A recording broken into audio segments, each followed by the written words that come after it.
Hello दोस्तों, नमस्कार। स्वागत है आपका हमारे यूट्यूब चैनल गुलशन एडोस्फियर पर। तो दोस्तों, जैसा कि हमने पिछली क्लास में गुप्त वंश हिस्ट्री की सीरीज में गुप्त वंश में हमने क्या पढ़ा, समुद्रगुप्त और चंद्रगुप्त विक्रमादित्य, ये द्वितीय के नाम से जाने जाते हैं। चंद्रगुप्त द्वितीय या विक्रमादित्य के नाम से फेमस हैं। तो इनके बारे में हमने सिलेबस के अकॉर्डिंग पार्ट 1 को हमने डिस्कस किया था कल। तो ये क्या था, हमारा थ्योरी पार्ट था। क्या था? Theory part. पार्ट 1 में हमने थ्योरी डिस्कस किया। तो आज हम क्या डिस्कस कर रहे होंगे? आज हम एमसीक्यू बेस्ड टेस्ट कर रहे होंगे। 80 प्रश्नों की श्रृंखला है। तो दोस्तों, आपसे रिक्वेस्ट है, जिन दोस्तों ने पिछली क्लास नहीं की, तो पिछली क्लास कर लेने से आपको बहुत ही फायदा होगा। तो आप पिछली क्लास करें।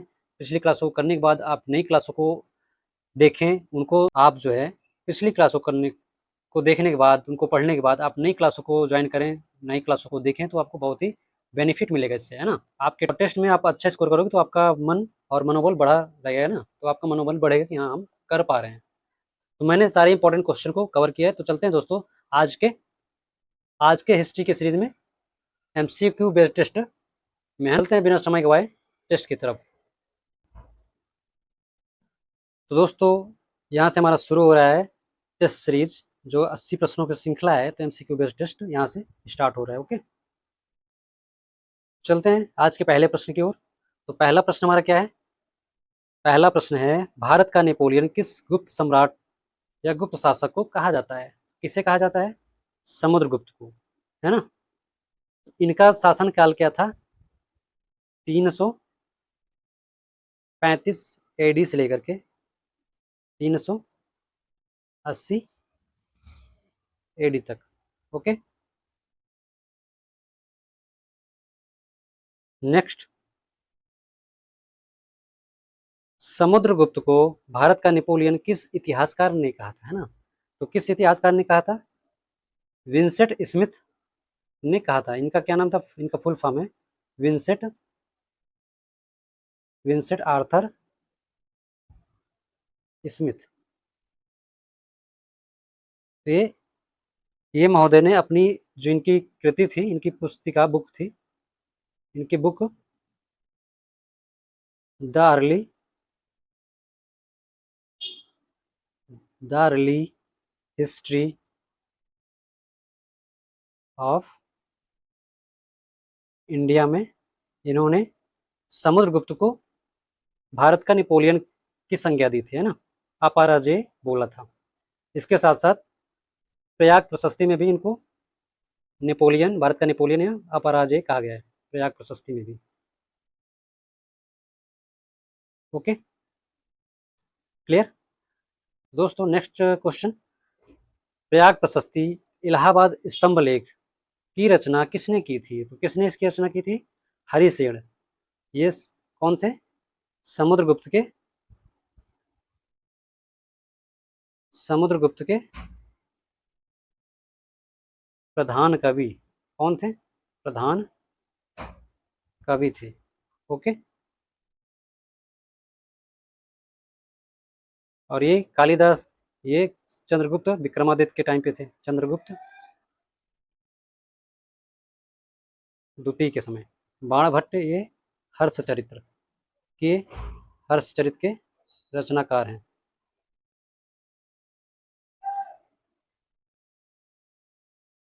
Okay, clear. नेक्स्ट, प्रयाग प्रशस्ति प्रयाग प्रशस्ति किस भाषा में लिखी गई है? तो प्रयाग प्रशस्ति किस भाषा में लिखी गई है? संस्कृत भाषा में। और इसकी कौन सी लिपि है? तो कौन सी लिपि लिपि लिपि हो जाएगी ब्राह्मी। कौन सी? ब्राह्मी लिपि। ओके,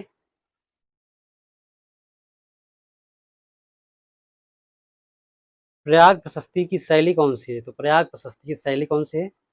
तो जो हरिशेण जी ने, जो हरिशेण इनके कवि थे, तो इन्होंने चंपू शैली कौन सी थी? गद्य पद्य मिश्रित इनकी शैली थी। तो इन्होंने चंपू शैली में चंपू शैली में रचना करी। ओके,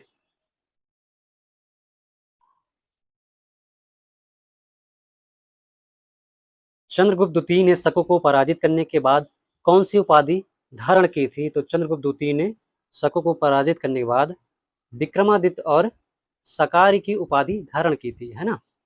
ये कहाँ थे सकारी? जो शकों का शासन था कहाँ था? गुजरात के आसपास, जो मालवा और गुजरात के आसपास क्षेत्र है, तो गुजरात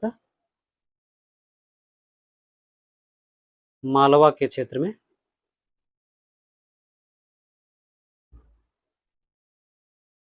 शकों का शासन था, है ना।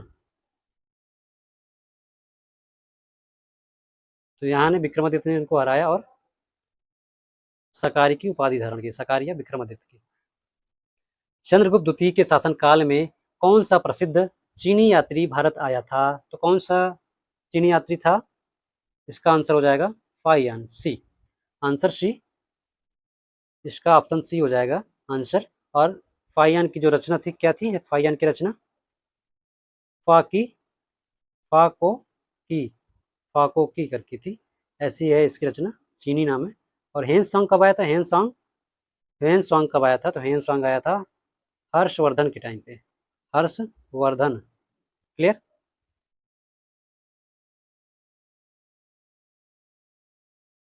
शकों पर विजय के उपलक्ष्य में चंद्रगुप्त द्वितीय ने किस धातु के सिक्के जारी किए थे? तो कौन से सिक्के जारी किए थे विक्रमादित्य ने? चांदी के यानी सिल्वर कॉइन इन्होंने जारी किया था। इसको क्या बोलते थे? रुपयक, रुपयक। ओके, रुपयक नाम से इसको जानते थे। ओके,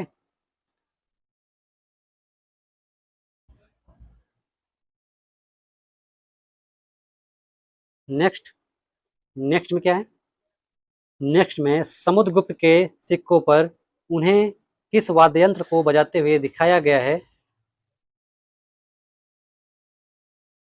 नेक्स्ट, समुद्रगुप्त के सिक्कों पर उन्हें किस वाद्य यंत्र को बजाते हुए दिखाया गया है? तो कौन सा वाद्य यंत्र उन्होंने बजाया या सीखा था?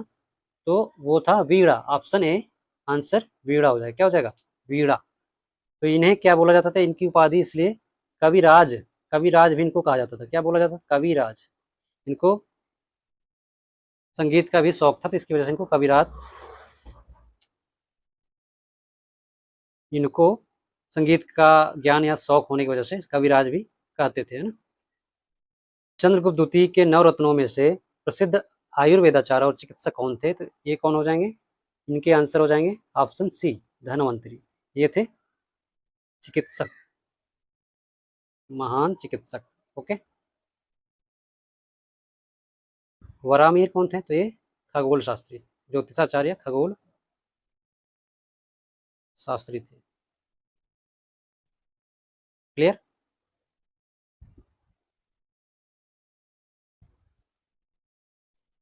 प्रयाग प्रशस्ति में समुद्रगुप्त को क्या कहा गया है? तो प्रयाग प्रशस्ति में समुद्रगुप्त को कविराज एवं अप्रतिरथ कहा गया है। अप्रतिरथ का मतलब अपराजेय, अपराजेय, जो युद्ध ना हारा हो,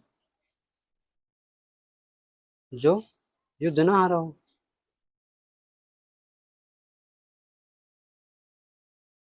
उसे अपराजय कहा गया है ना।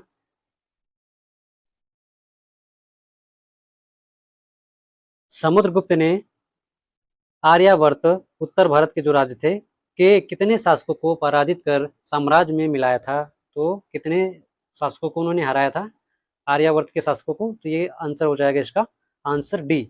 कितने शासक थे? 9। 9 शासकों को उसने क्या किया था आर्यावर्त के क्षेत्र में? आर्यावर्त, आर्यावर्त नीति, आर्यावर्त की नीति, है ना। इस क्षेत्र में आर्यावर्त के शासक 9 थे। इनको जीत करके इधर कौन सी नीति के तहत राज किए? तो इधर इन्होंने प्रसभ, प्रसभोधरण, प्रसभोधरण, प्रसभोधरण की नीति अपनाई थी, है ना। उत्तर भारत के राज्यों के लिए प्रसभोधरण की नीति अपनाई थी, यानी उनको जीतो और अपने राज्य में मिला लो, उस पर शासन करो। ओके। और जो दक्षिण के 12 राज्य थे, जो दक्षिण के 12 राज्य थे या 12 शासक थे, तो दक्षिणा पथ की नीति इधर किस नीति के तहत शासन की? तो दक्षिणापथ, दक्षिणापथ। यहाँ पे उन्होंने ग्रहण मोक्षा, कौन सी नीति थी? ग्रहण, ग्रहण मोक्षा, ग्रहण मोक्षानुग्रह की नीति पर शासन किया, है ना? क्लियर? तो ये दक्षिण भारत के राज्यों के लिए था ये नीति, और उत्तर भारत के राज्यों के लिए प्रसवोद्धरण नीति इन्होंने चलाई थी। तो ये बहुत ही इंपॉर्टेंट है। क्या है? इंपॉर्टेंट है, नोट कर लीजिए, एग्जाम में अक्सर पूछे जाते हैं। इंपॉर्टेंट तो सारे, लगभग लगभग सारे क्वेश्चन है, तो आपको सारे क्वेश्चन को नोट करना है, पढ़ना है बार बार। ओके, नेक्स्ट, समुद्रगुप्त द्वारा उत्तर भारत में अपनाई गई नीति को क्या कहा जाता था? तो समुद्रगुप्त द्वारा उत्तर भारत में नीति जो थी, कौन सी थी? प्रसवोद्धरण नीति इन्होंने उत्तर भारत के राज्यों के लिए अपनाई थी। उत्तर भारत के राज्य के प्रति प्रसवोद्धरण नीति अपनाई थी, है ना? ये कौन सी हो गई? दक्षिण के राज्य, दक्षिण।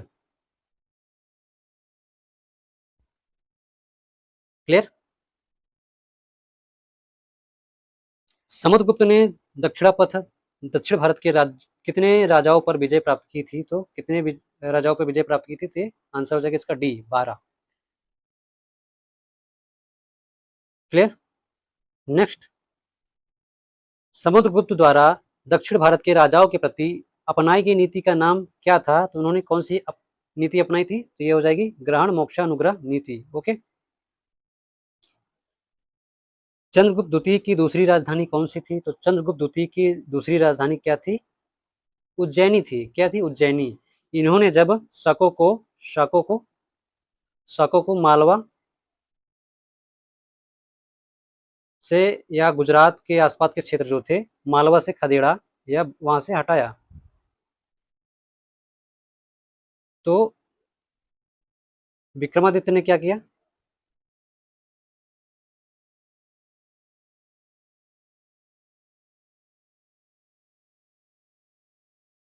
उज्जैनी में अपना शासन स्थापित कर लिया। शासन स्थापित कर लिया, तो शासन स्थापित कर लिया, तो फिर उन्होंने क्या किया कि उज्जैनी को अपनी दूसरी राजधानी बना ली।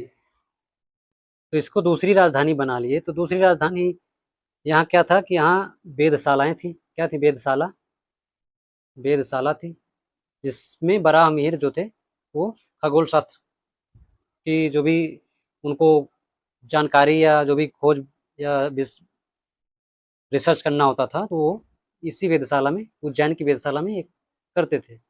जो भी जितने भी विद्वान थे, वो जितने इनके नवरत्न थे, तो यहीं पे इनका निवास था, यहीं पे रहते थे। क्या थे? निवास करते थे।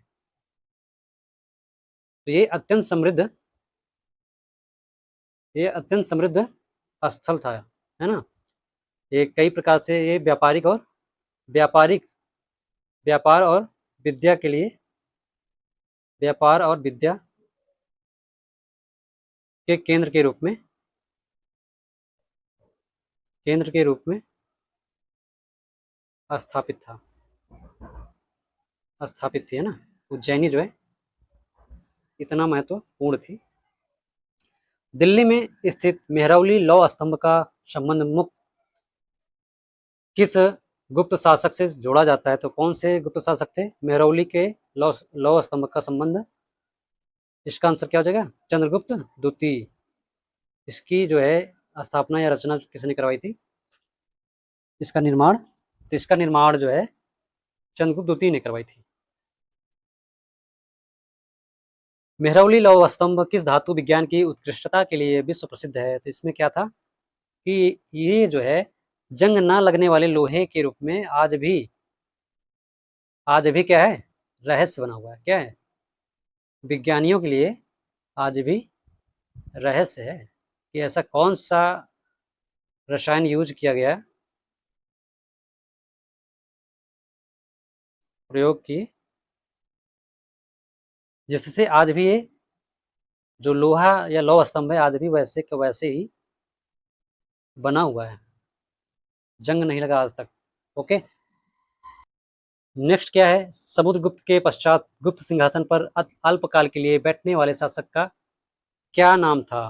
तो समुद्रगुप्त के बाद कौन से शासक ने शासन किया? तो इसका आंसर आता है कि रामगुप्त ने। वैसे इसके बारे में विवाद है, विद्वानों में अनेक मत हैं, कुछ इसकी जानकारी नहीं देते हैं, कुछ जो है इनके बारे में, क्योंकि देखो सबसे इनका जो समुद्रगुप्त के बारे में है क्या है, प्रयाग प्रशस्ति, ये ज़्यादा इनके बारे में इन्फॉर्मेशन देती है, प्रयाग प्रशस्ति, प्रयाग प्रशस्ति ज़्यादा इन्फॉर्मेशन देती है।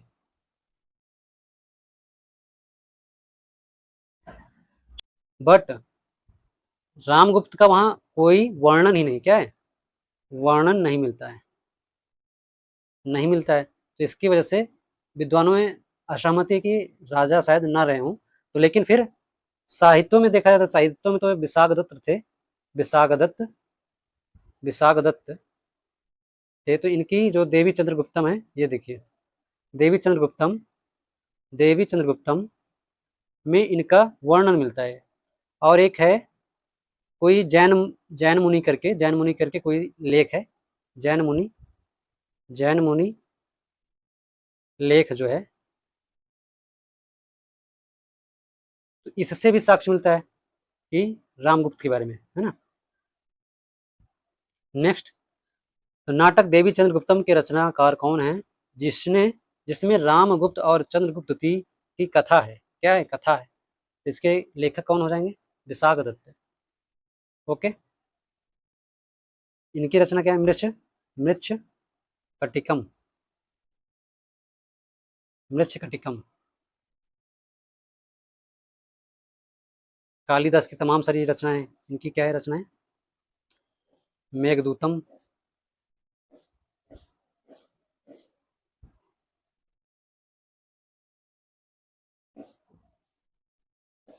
अभिज्ञान, अभिज्ञान शाकुंतलम, और क्या है, मालविकाग्निमित्रम, मालविकाग्निमित्रम।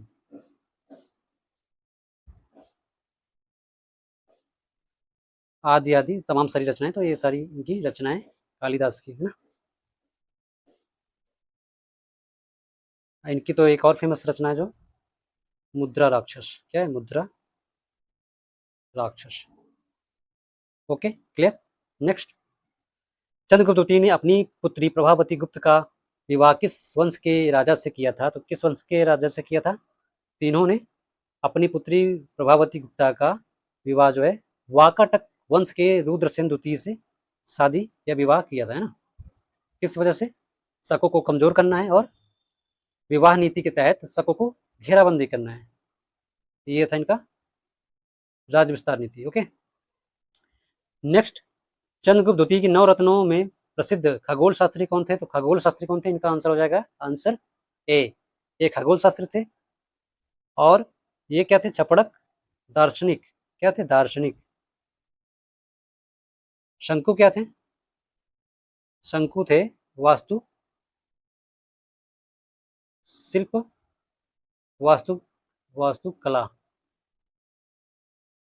या वास्तुकार थे, है ना, वास्तुकार थे। धन्वंतरी के बारे में आप जानते हैं, चिकित्सक या आयुर्वेदाचार्य।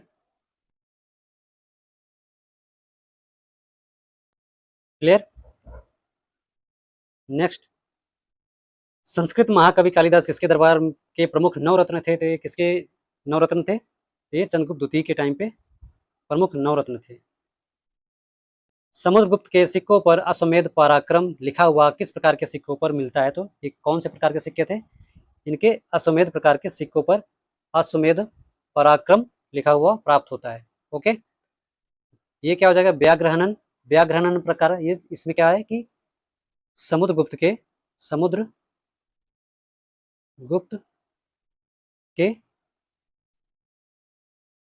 जो ये बाघ के शिकार, बाघ के शिकार को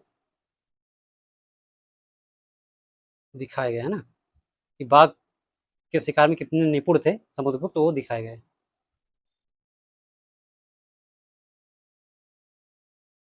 क्लियर। वीणा प्रकार में क्या है? वीणा प्रकार में वीणा वादन दर्शाया गया है कि समुद्रगुप्त वीणा वादन करते हुए दिखाए गए हैं, दर्शाए गए हैं। क्लियर।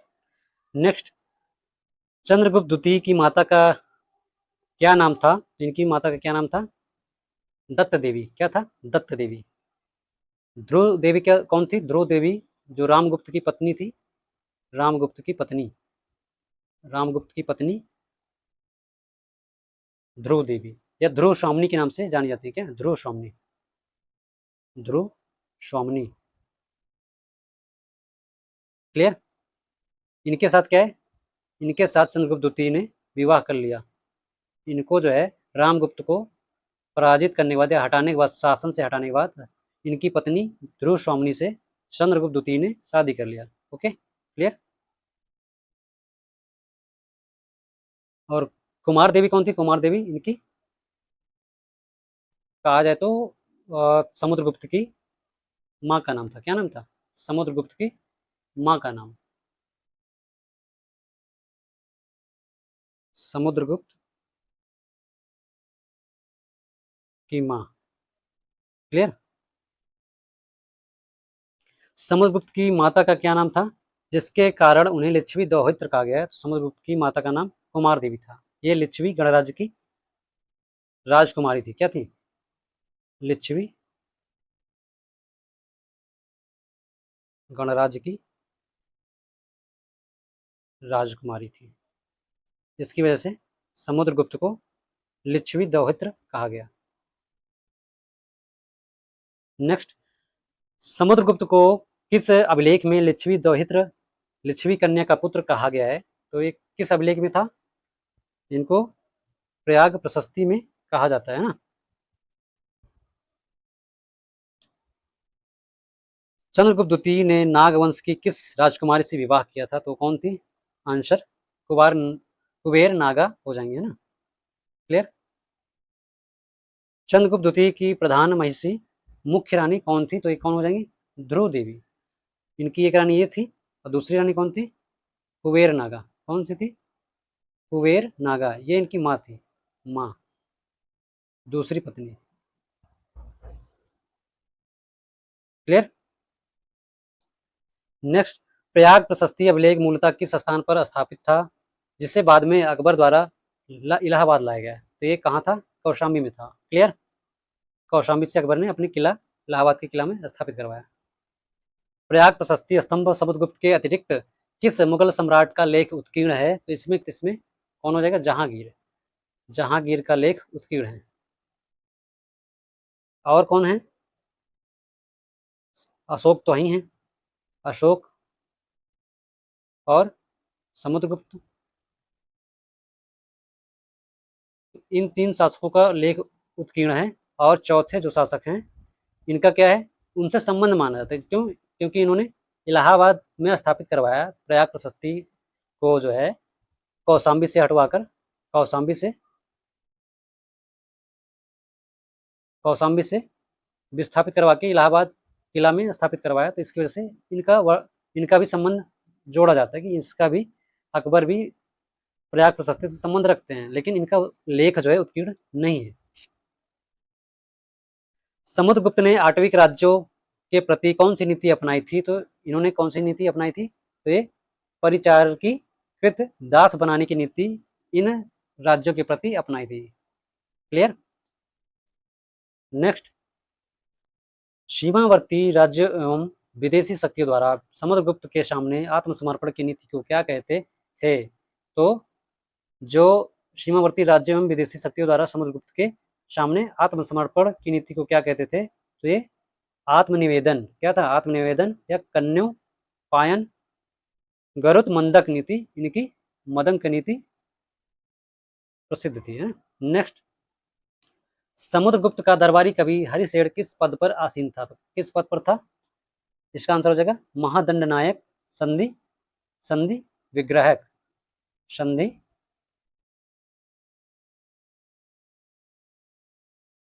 संधि विग्राहक। तो ये विदेश मतलब शांति युद्ध या युद्ध और शांति से संबंध रखता था, है ना, जो संधि विग्राहक था। और ये क्या था? प्रधान न्यायाधीश, प्रधान न्यायाधीश।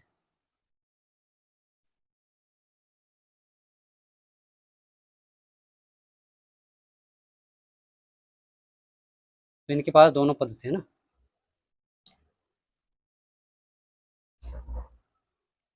नेक्स्ट, समुद्रगुप्त के सिक्कों को प्राचीन अभिलेखों में क्या कहा गया है? तो समुद्रगुप्त के सिक्कों को प्राचीन अभिलेखों में क्या कहा गया है? दिनार। स्वर्ण सिक्कों को क्या कहा गया है? तो दिनार कहा गया। क्या कहा गया? दिनार। रुपये किसको कहते थे? चांदी के सिक्कों को, चांदी के सिक्कों। क्लियर। नेक्स्ट, गुप्त काल में स्वर्ण सिक्कों के लिए प्रयुक्त दिनार शब्द किस भाषा से लिया गया है या लिया गया था? तो ये किस भाषा से था? लैटिन भाषा। इसका आंसर हो जाएगा लैटिन भाषा। रोमन शब्द के डेनारियस शब्द से इसको लिया गया था। Okay, clear. नेक्स्ट, चंद्रगुप्त द्वितीय ने शकों के किस अंतिम शासक को पराजित कर उसकी हत्या की थी? तो कौन सा शासक था जिसकी हत्या चंद्रगुप्त द्वितीय ने की? तो वो कौन सा शासक था? शक रुद्र सिंह तृतीय, जिसकी हत्या विक्रमादित्य ने किया। ओके। चंद्रगुप्त चंद्रगुप्त द्वितीय का अन्य प्रसिद्ध नाम क्या मिलता है? तो इनका और अन्य द्वितीय नाम क्या था? अन्य प्रसिद्ध नाम क्या है?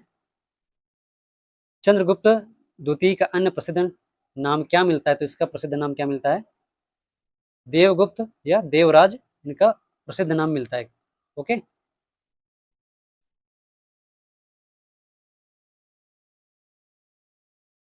कालिदास रचित ऋतु संहार और मेघदूतम किस गुप्त शासक के काल की रचनाएं हैं? तो ये कौन से शासक की रचनाएं हैं? कालिदास रचित ऋतु संहार और मेघदूतम किस गुप्त शासक के काल की रचनाएं हैं? तो इसके कौन हो जाएंगे? Answer answer option B, Chandragupta द्वितीय। ओके।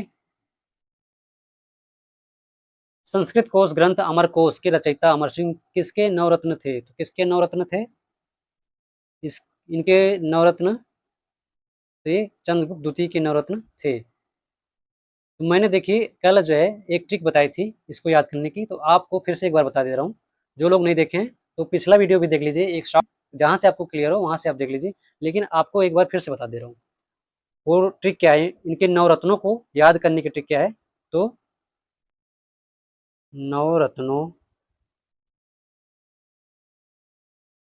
को याद करने एकदम बेहतरीन ट्रिक है। आप यकीन नहीं मानोगे, आपके दिमाग में एकदम छप जाएगा। ये ट्रिक क्या है आप देख लो। धन कब, कब ऐसे लिखेंगे, का के ए बी, कब घटा कि मिहिर शंका से एक क्षण में रुचि लिया। तो रुचि लिया, जितना हुआ उतना मैं लिख दिया, बाकी मैं इनको रिलेट कर दे रहा हूँ। ओके। तो धन से क्या हो जाएगा? धन से धनवंतरी, धनवंतरी। क्लियर। धनवंतरी हो गए। और K for Kalidas, Kalidas. A for Amar Singh, B for Betal Bhatt, ये जादूगर था, क्या था? जादूगर, बेताल भट्ट। धन कब घटा, घटा से घर, घट कर पर, घट कर पर, घट कर पर हो जाएगा। ओके। और नेक्स्ट, कब घटा की मिहिर, मिहिर के क्या हो जाएगा, मिहिर, मिहिर से हो जाएगा वराह मिहिर, वराह मिहिर। क्लियर।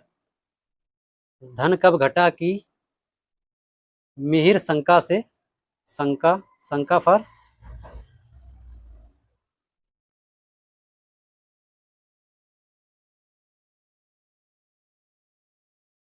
धन कब घटा की मिहिर शंका से, शंका, शंका का क्या हो जाएगा, शंकु हो जाएगा, शंकु, शंकु। कब घटा की शंका से, मिहिर शंका से एक क्षण, क्षण का मतलब छपड़क, छपड़क एक क्षण में रुचि, रुचि का मतलब वर रुचि। ये थे नवरत्नों की, नवरत्नों को याद करने की एकदम बेहद इंटरेस्टिंग और शानदार ट्रिक। ओके, आप इससे याद कर सकते हैं, कभी भूलेगा नहीं, ये हमेशा जो नवरत्न एग्जाम में पूछा जाता है। फाहियान की प्रसिद्ध यात्रा वृत्तांत पुस्तक का नाम क्या था, तो उनका, उनकी जो पुस्तक के नाम है वो क्या हो जाएगी, फो की, फोको की। तो ये फाहियान की रचना है। ये किसकी है, ह्वेन सॉन्ग की। किसकी है, ह्वेन, ह्वेन सॉन्ग की। ये किसकी है, मेगस्थनीज की, मेगस्थनीज की। क्लियर। नेक्स्ट, फाहियान के अनुसार मध्य भारत के लोग विनिमय के लिए किसका प्रयोग करते थे, तो किसका प्रयोग करते थे, सोने के मुहरों का वो प्रयोग करते थे। ओके।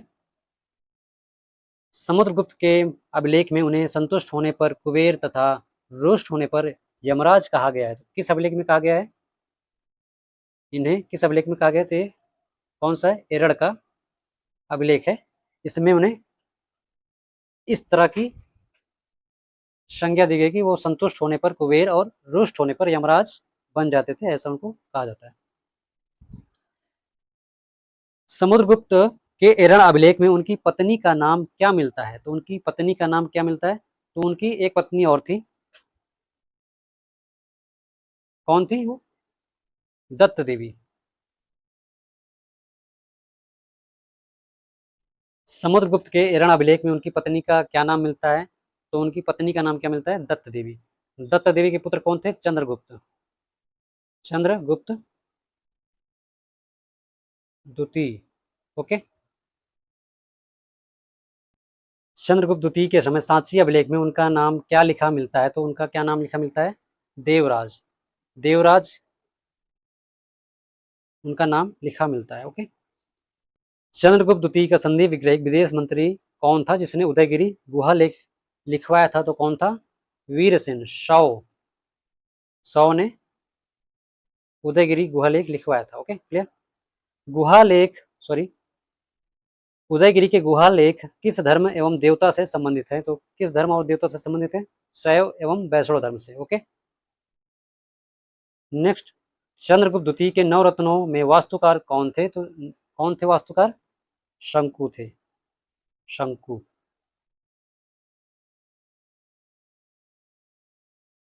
ये वास्तुकार थे।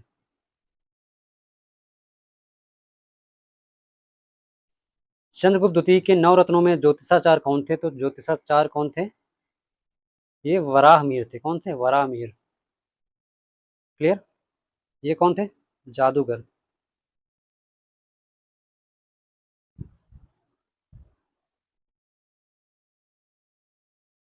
चंद्रगुप्त द्वितीय के नवरत्नों में व्याकरणविद कौन थे जिन्होंने पत्र कौमुदी लिखी, तो कौन थे, इसका आंसर हो जाएगा, आंसर ऑप्शन डी, वररुचि, वैयाकरण। समुद्रगुप्त ने महान बौद्ध विद्वान वसुबंधु को क्या प्रदान किया था, क्या प्रदान किया था उन्होंने, तो संरक्षण एवं आश्रय प्रदान किया था। इंपॉर्टेंट क्वेश्चन है।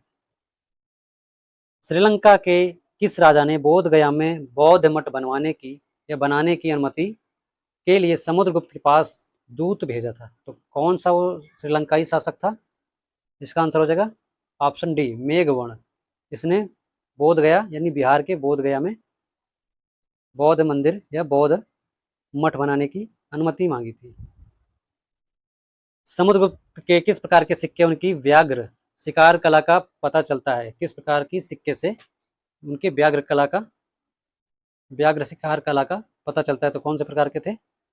ये व्याघ्र हनन प्रकार के सिक्के थे जिसमें उनके व्याघ्र शिकार का पता चलता है। Okay, clear. अश्वमेध में तो अश्वमेध यज्ञ का पता चलता है। और नेक्स्ट, समुद्रगुप्त के राजकीय मोहर एवं सिक्कों पर किस पक्षी का अंकन मिलता है? तो किस पक्षी का अंकन मिलता है? तो ये इसका आंसर हो जाएगा गरुड़। क्लियर। नेक्स्ट, समुद्रगुप्त द्वारा अश्वमेध यज्ञ की जानकारी किस अभिलेख से प्राप्त नहीं होती है? तो इसकी किस अभिलेख से जानकारी नहीं प्राप्त होती है? तो ये प्रयाग प्रशस्ति में इसका उल्लेख नहीं मिलता है। क्लियर। चंद्रगुप्त द्वितीय के समय प्रसिद्ध शिक्षा केंद्र उज्जैन के अतिरिक्त और कौन सा था? तो उज्जैन के अतिरिक्त और कौन सा था? तो ये हो जाएगा पाटलिपुत्र। Okay, clear. गुप्त साम्राज्य में सर्वोच्च प्रशासनिक अधिकारी को क्या कहा जाता था? तो क्या कहा जाता था? कुमार मात्य। तो सबसे जो बड़ा अधिकारी या जो राज्य का बड़ा अधिकारी होता था जो, वो तो राजा था, राजा। तो राजा से नीचे सेकंड पोजीशन पे कुमार मात्य जो गवर्नर होते थे, प्रांतों के गवर्नर। फिर इनके बाद कौन आते थे? उपरिक। ये क्या थे? भुक्ति नामक जो भुक्ति नामक जो इकाई थी, तो उसके जो शीर्ष अधिकारी होते थे उपरिक होते थे। तो इनके बाद कौन आते? जिला स्तर पे विषयपति। जिला स्तर पर विषयपति। तो विषयपति जिला स्तर के अधिकारी होते थे। Okay, clear. चंद्रगुप्त द्वितीय के शासन काल को भारतीय इतिहास काल का क्या कहा जाता है? तो क्या कहा जाता है? स्वर्ण युग, golden era of Indian history. Clear.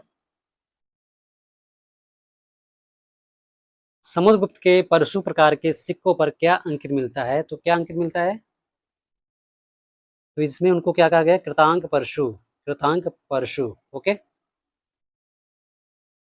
Chandragupta द्वितीय के धनुधारी प्रकार के सिक्कों पर कौन सी उपाधि अंकित मिलती है? तो चंद्रगुप्त द्वितीय के धनुर्धारी प्रकार के सिक्कों पर देवश्री या विक्रम की उपाधि मिलती है। Okay, clear. नेक्स्ट, गुप्त काल में रुपया शब्द का प्रयोग किसके लिए किया जाता था? तो गुप्त काल में रुपया चांदी के सिक्के के लिए किया जाता था।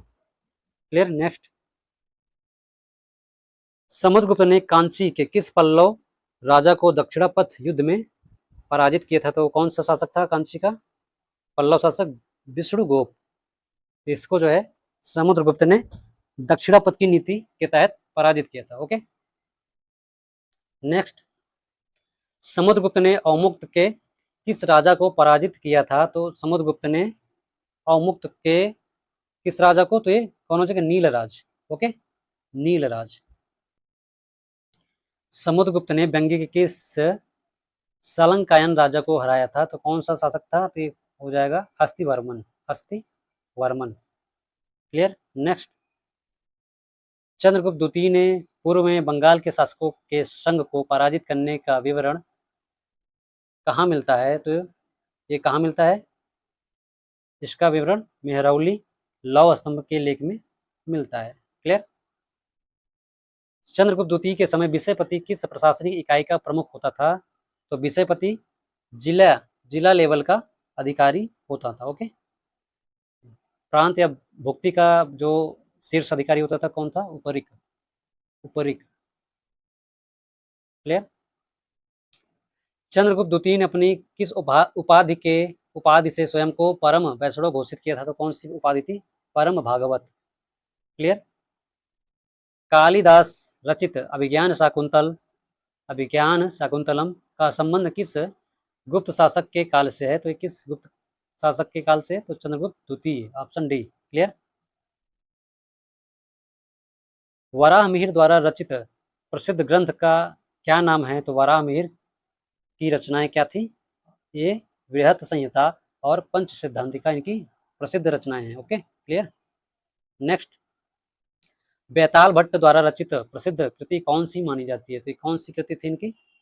तो जादूगर थे, तो ये जादूगर होने मंत्र शास्त्र की रचना की थी ना। पंचतंत्र किसने रचा था? तो पंचतंत्र इनके ही टाइम पे, तो ये विष्णु शर्मा नाम के रचनाकार थे ना। क्लियर। चंद्रगुप्त द्वितीय के शासन काल में विदेश मंत्री को क्या कहा जाता था? तो विदेश मंत्री को क्या कहा जाता था? संधि विग्रहिक। क्या कहा जाता? संधि विग्रहिक। ये कौन थे? महान मतलब प्रधान न्यायाधीश।